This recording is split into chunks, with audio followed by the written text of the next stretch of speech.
దేవునికి మహిమ ఘనత ప్రభావములు కలుగునుగాక.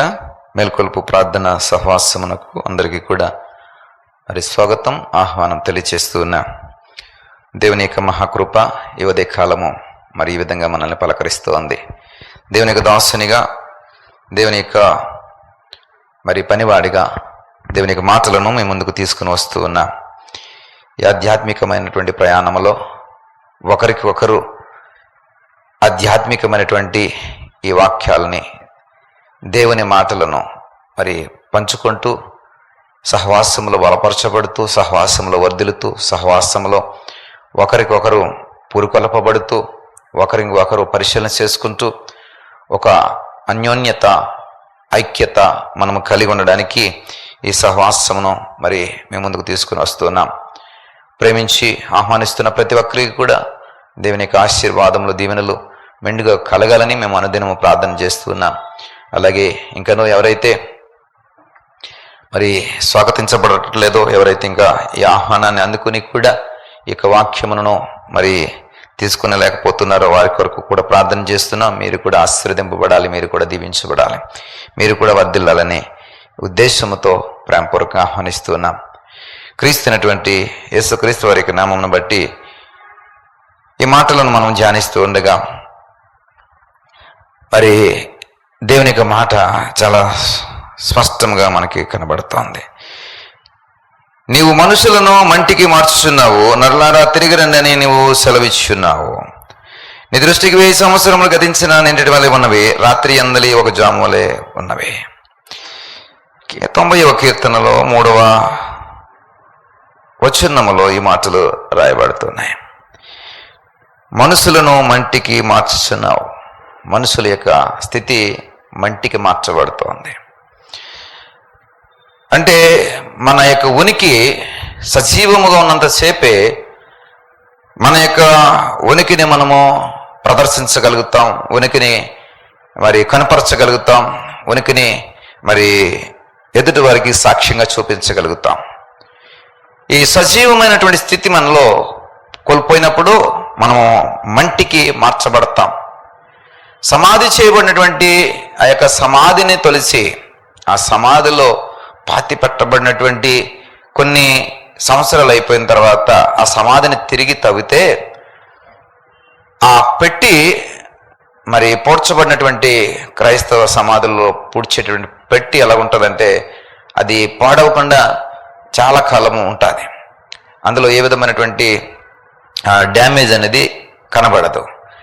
అయితే ఆ పెట్టిని తెరిచి చూస్తే గనక ఆ పెట్టి నుండి మట్టి ఉంటుంది, ఆ పెట్టి నిండా మట్టి కనబడుతుంది. మనము ఈ మరణించిన వారి యొక్క సమాధుల యొక్క స్థితిని తవ్వి చూస్తే కనుక ఆ పెట్టెలలో మట్టి నింపబడి ఉంటుంది. ఎక్కడి నుంచి వచ్చింది మట్టి? పెట్టి చుట్టూ కూడా చక్కటి పెట్టి ఉంది, ఈ మట్టి అందులోకి వెళ్ళడానికి లేదు. అది ఎక్కడి నుంచి వచ్చింది మట్టి? అందులో ఏదైతే శరీరము ఉంచామో ఆ శరీరమే మట్టిగా మార్చబడింది. అందుకనే దేవునికి వాక్యం చెప్తుంది, మన్ను అయినది మరలా మన్నుగా మార్చబడుతుంది, ఆత్మ అయినది మళ్ళా దేవుని దగ్గరికి ఎవరైతే ఇచ్చాడో ఆయన దగ్గరికి వెళ్ళిపోతుందని వాక్యం సెలవిస్తుంది.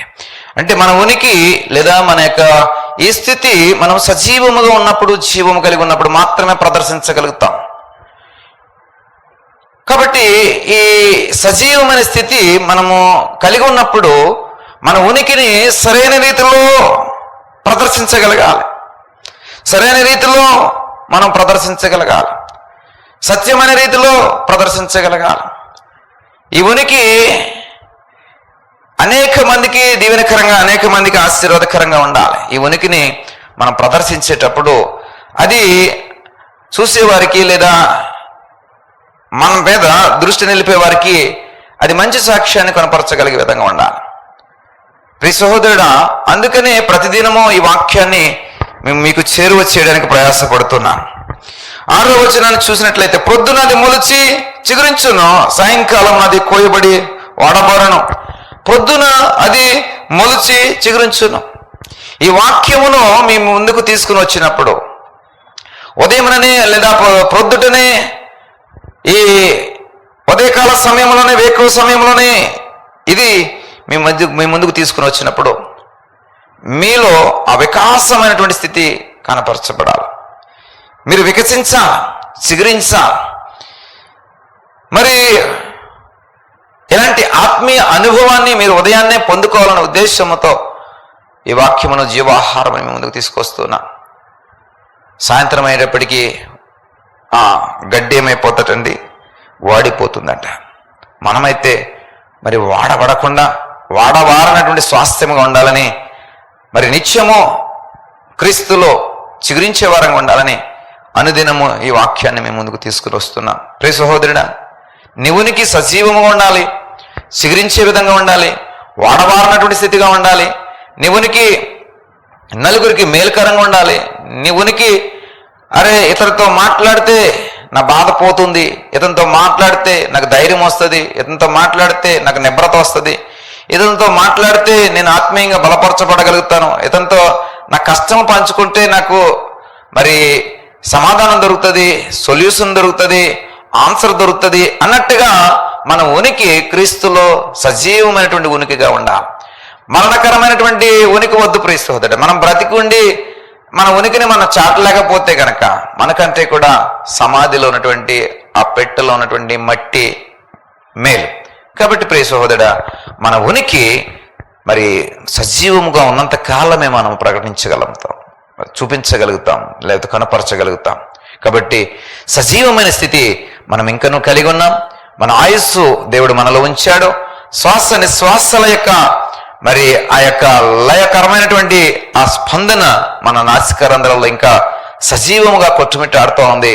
కాబట్టి ప్రియ సహోదరుడా, సహోదరి, ఈ ఉనికిని ప్రకటించుటలో నిర్లక్ష్యం వద్దు, ఈ ఉనికిని ప్రకటించుటలో అలక్ష్యం వద్దు. నీ సజీవమైన స్థితిని కనపరచుటలో ప్రొద్దుననే నువ్వు స్వీకరించటానికి, పొద్దుటనే నీ యొక్క స్థితిని నువ్వు మరి అందిపుచ్చుకుని మరి ఎంతో తేజస్సుతో లేవాలని, తేజస్సుతో నీ దినచర్యలు ప్రారంభించాలని ప్రియ సహోదరుడా, సహోదరి, నేను ప్రయాసపడుతూ ఉదయ కాలమున మేల్కొల్పు ప్రార్థనలోనికి మిమ్మల్ని నడిపించాలని ఈ యొక్క ఆశతో మీ ముందుకు వస్తున్నాను. కాబట్టి మనము మంటిగా మార్చబడక ముందే మనకి ఇవ్వబడినటువంటి ఈ ఉనికి, సజీవమైనటువంటి ఉనికి, క్రీస్తులో ఫలభరితమైనటువంటి ఉనికిగా మార్చుకుందాం. సజీవమైనటువంటి ఈ స్థితి అందరికీ ఆశీర్వాదకరమైనటువంటి ఉనికిగా మార్చుకుందాం. ప్రియ సహోదరుడా, సహోదరి, మరి నీ స్థితిని ఒకసారి పరిశీలన చేసుకుని నీకు ఇవ్వబడినటువంటి సజీవమైన స్థితిని ఆశీర్వాదకరంగా అమర్చుకోవడానికి ఇప్పుడే ఆయన సన్నిధికి రా, ఆయన వాక్యంలోనికి రా, ఆయన ప్రార్థనలోనికి రా. దేవుని యొక్క మాటల ద్వారా బలపరచబడినటువంటి నీవు, నీ కొరకు నేను ప్రార్థన చేస్తూ ఉండగా మరి ప్రార్థనలో ఏకీభవించాలని ప్రభుపేట మనం చేస్తున్నా. దయగల తండ్రి, కృపగల దేవా, ఏ ఉదయం మాకు ఇచ్చిన విధానం బట్టి మీకు స్తోత్రాలు. ఇదిగో ప్రభా, మా ఉనికి సజీవంగా ఉన్నప్పుడే మేము చాటుకోగలుగుతాం. సజీవంగా ఉన్నప్పుడు మాత్రమే మా ఉనికిని మేము చూపించగలుగుతాం.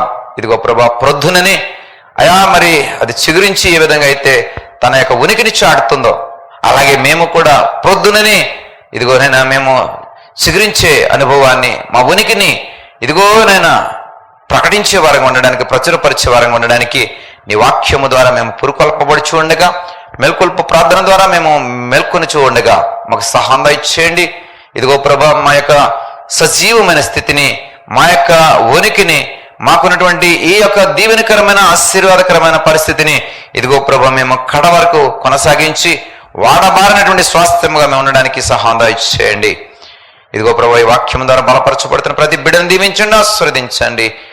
వారి కుటుంబాల్లో మేలుకరమైన, ఆశీర్వాదకరమైన, దీవెనకరమైన పరిస్థితులను కలిగొచ్చేయండి.